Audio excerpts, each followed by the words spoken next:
Žalgirio arenos statybą skubančiam užbaigti Kaunui teks skolintis pinigų, tačiau mažiau. Į Kauną atvykęs susisiekimo ministras Eligijus Masiulis sakė apsvarstęs galimybę finansuoti šalia arenos statomos automobilių stovėjimo aikštelės asfaltavimo darbus. Kelių direkcija šiam tikslui žada skirti 2,8 milijono litų.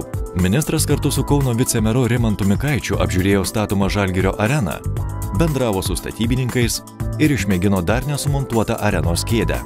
Eligijus Masiulis pripažino, kad Žalgirio arena turėtų atrodyti gerokai įspūdingiau nei jo matyti Ispanijos, Lenkijos ir kitų šalių sporto kompleksai.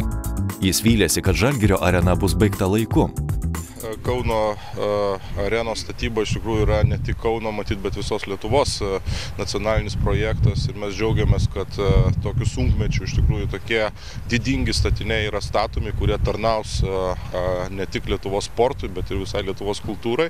Ir aš manau, kad bet kokiu atveju arenos pastatymas neturėtų atsiliepti Kauno kelių infrastruktūrai, nors be jokios abejonės susisiekimo ministerija iš kelių fondų lėšų pakankamai ženkliai prisidėjo prie Kauno arenos statybos, pirmiausiai nutiesdama tiltus į salą ir tokiu būdu mes džiaugiamės, kad teko galimybė prisidėti prie šito visiems svarbaus Kauno ir Kauno regionų ir visai Lietuvai statinio statybos. Eligijus Masiulis patikino, kad susisiekimo ministerija parems ir automobilių stovėjimo aikštelės Nemuno saloje statybos darbus. Iš tikrųjų, šiais metais, 2011 metais, susisiekimo ministerija planuoja prisidėti prie sporto arenos pabaigtuvių.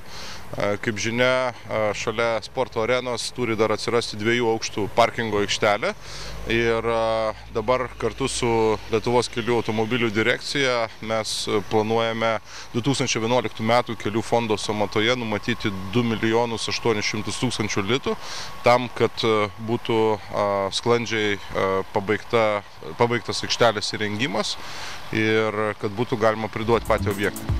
Susisiekimo ministras linkėjo Kaunui išlaikyti Lietuvos sporto sostinės vardą ir ryžtingiau spręsti problemas savivaldos lygmenyje. Šiais metais pirmiausiai palinkėčiau teisingų sprendimų per savivaldos rinkimus. Iš tikrųjų pasirinkti tos žmonės, kurie žino miesto problemas, moka tas problemas spręsti ir ne daug kalba, o daugiau daro.